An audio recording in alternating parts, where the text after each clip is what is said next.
Welcome back to the My Opinion podcast. I'm your host, Maya Roffler. And on this podcast, I share my opinions on entrepreneurship and leadership for women. So let's get into our episode today. Today, I'm talking about the power of the pivot. So what does that mean? Well, on my last episode, I talked about pivoting in the sense of leaving your corporate job or leaving your 9 to 5, or maybe you're a stay-at-home mom, or maybe you have a side hustle that you're not that into anymore and you're pivoting into entrepreneurship. You're pivoting into building a business, building something that you're excited about and passionate about and something that you really want to grow. What does that look like? That's what I talked about on the last episode. And in my opinion, that is the most challenging pivot for so many of us. Really taking that leap of faith, leaving that corporate job, leaving something that's not making us happy anymore. Maybe you do love being a stay-at-home mom, but kids are back in school, or you really want to have your own thing. You want to do something for yourself. Maybe you really love your corporate job, but you hit the ceiling, right? There's really nowhere for you to go. That was one of my experiences. So there's many different reasons why we decide to do the corporate leave or the corporate pivot, as I call it. But today I'm now going to talk about another pivot that happens and the power of the pivot.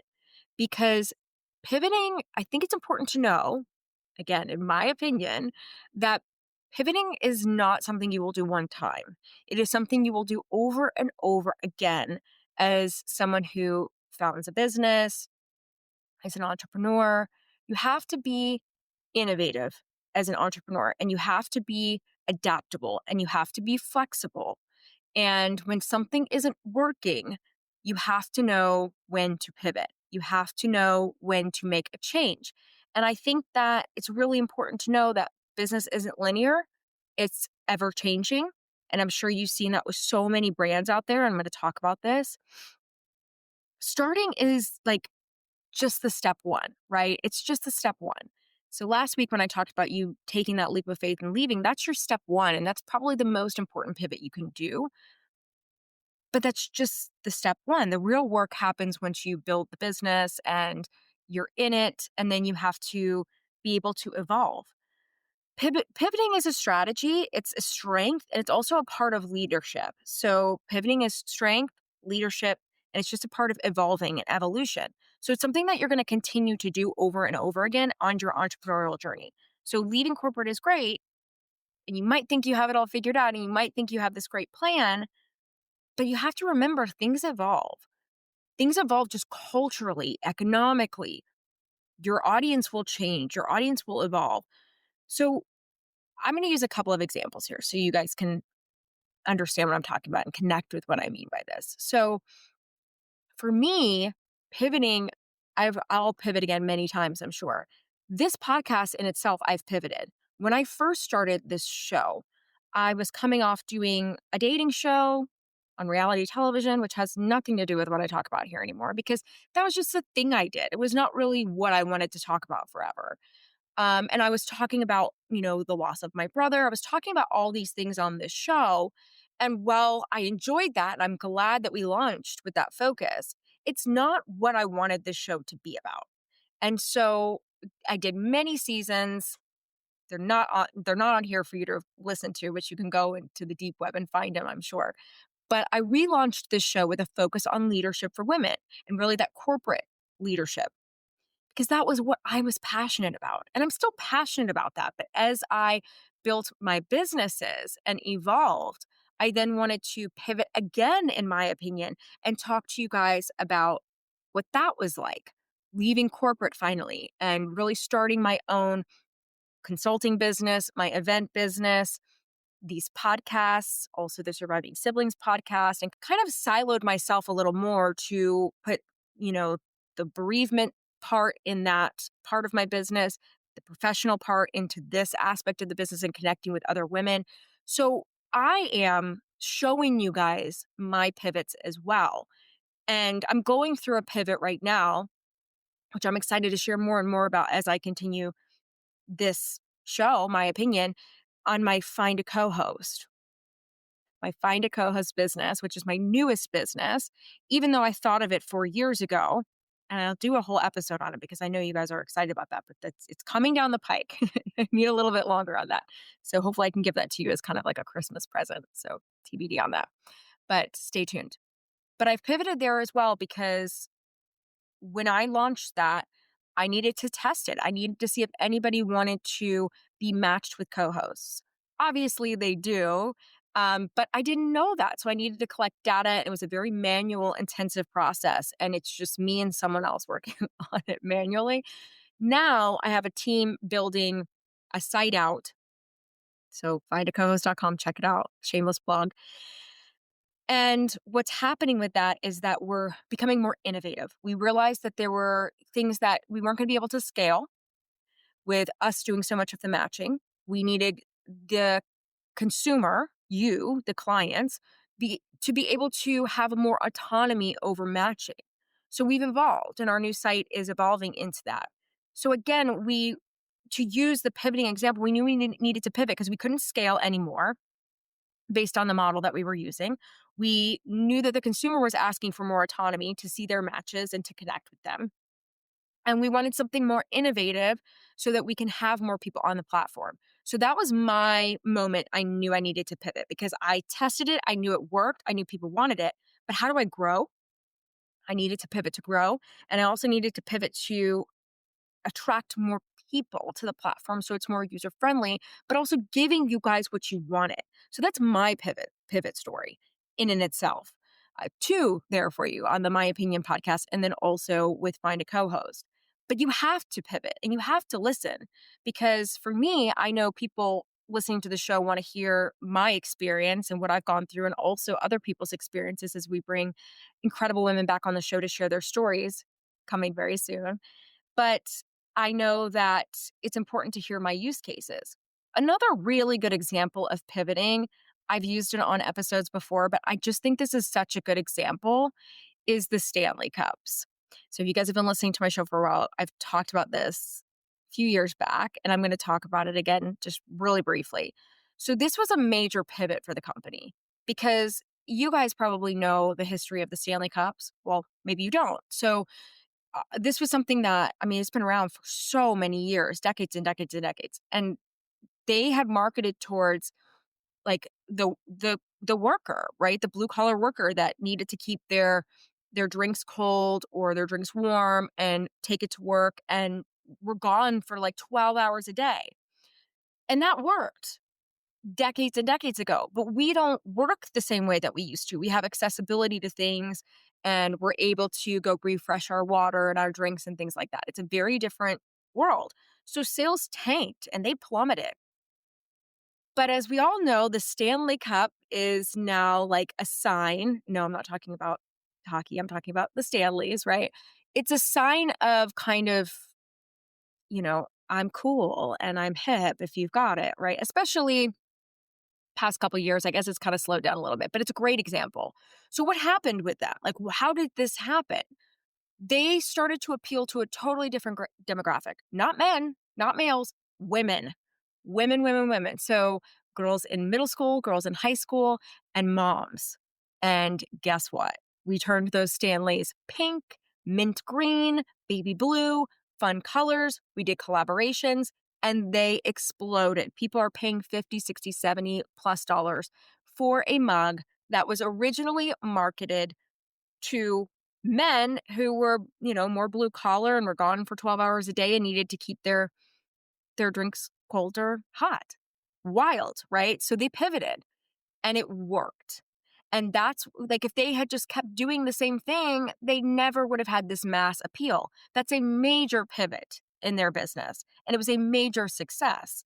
And I'm sure they'll need to continue to pivot in the future. I mean, they've done cool like minis for kids and things like that. Those are little pivots, but this was a massive pivot for them. And it's really, really important. So pivoting equals growth.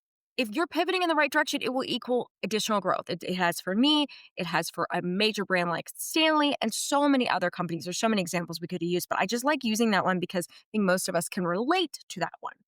So when do you know it's time to pivot? Well, your vision feels too small, so you have outgrown it, right? I can relate to that. I'm sure a lot of you can relate to that. You're like, I actually want to do something bigger and something more. Your audience wants something new. Like Stanley's a really good example of that. My Find a Co-host is a really good example of that. They were telling me what they want. Listen, because they're showing you. If your results plateau or even decrease.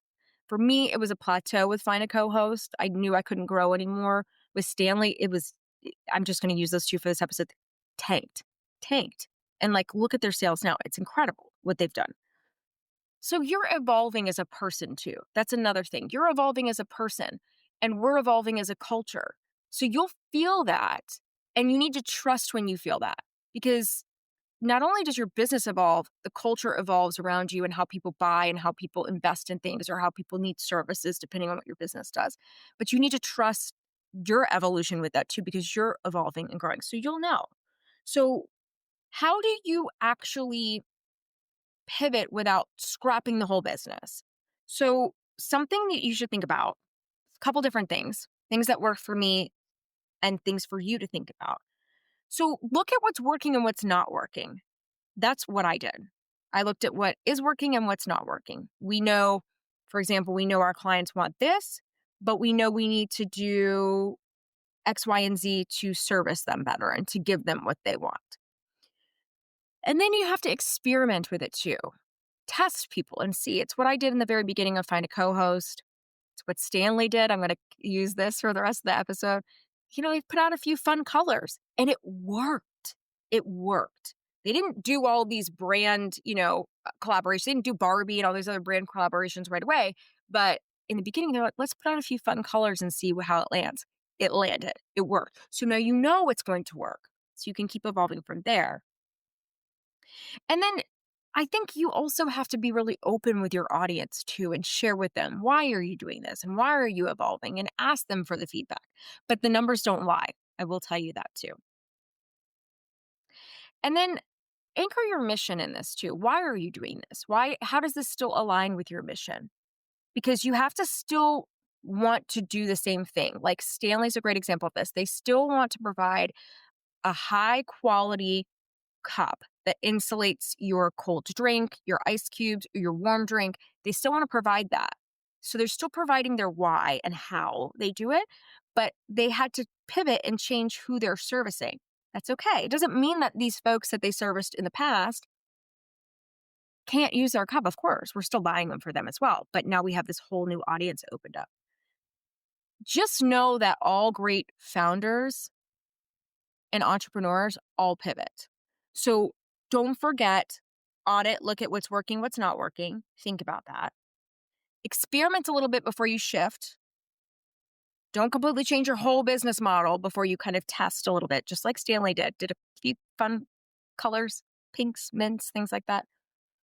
Be really open with your audience about your evolution and where you're going and what you're doing, because people really connect with founders who are open and honest and share. People want to feel a part of something. So this brings them in and makes them feel like they're a part of something. And then make sure that your why and your how you're doing it are still aligning too, just to recap that. But again, just remember, all founders pivot. We have to keep going or your company wouldn't. Think about Apple. That's a real big pivot. They're always pivoting. They're coming with new products. They're evolving. They're growing. So innovation is a big part of this because you have to keep evolving and you have to keep growing. And something I like to brag about, because we talk about women in entrepreneurship here and leadership, we are very adaptable as women.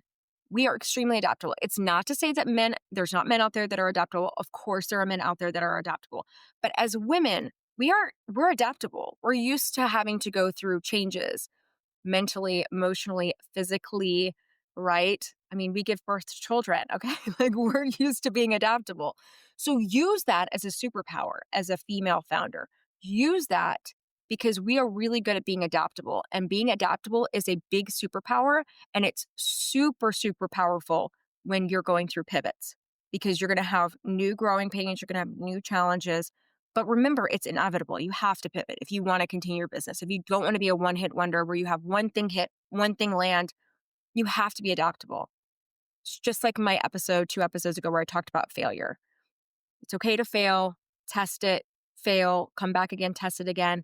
But the pivoting is a part of that failure process too, because you have to be willing to test new things. You have to be willing to try new things. And pivoting is not starting over. Pivoting is testing new things, becoming more innovative. It's creating a path forward. So even if you pivot and you fail a little bit, that's okay because it's going to push you further along. You're not failing all the way, right? Because you've come far enough where you can pivot, you could change, but you're going to have failures on your pivot journey and you're going to have wins. Learn from the failures, learn from the wins, like we talked about in the failure episode. We don't want to just learn from our failures. We want to learn from our wins as well. The strongest entrepreneurs are not afraid to change the plan. They're not afraid to make those changes and make that pivot. Just like I shared with you, I'm making a few pivots and just did in this podcast. I just did with Find a Co-host. I'm pivoting constantly and I know there's going to be wins. And even more importantly, I know there's going to be failures. And what am I going to learn from that? And I'm going to become better and my businesses will become stronger through the failures and really analyzing that. So don't be afraid to pivot. Pivoting means that you are growing.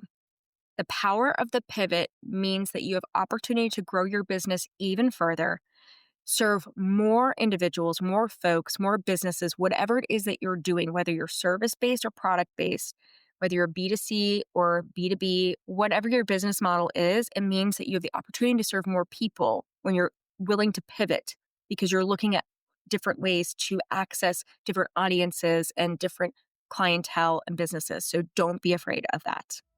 All right. Thank you for listening to this episode of the My Opinion podcast. And don't forget to like, subscribe, and share. And follow me at Maya Roffler and at My Opinion Podcast on all major platforms. We'll see you next time.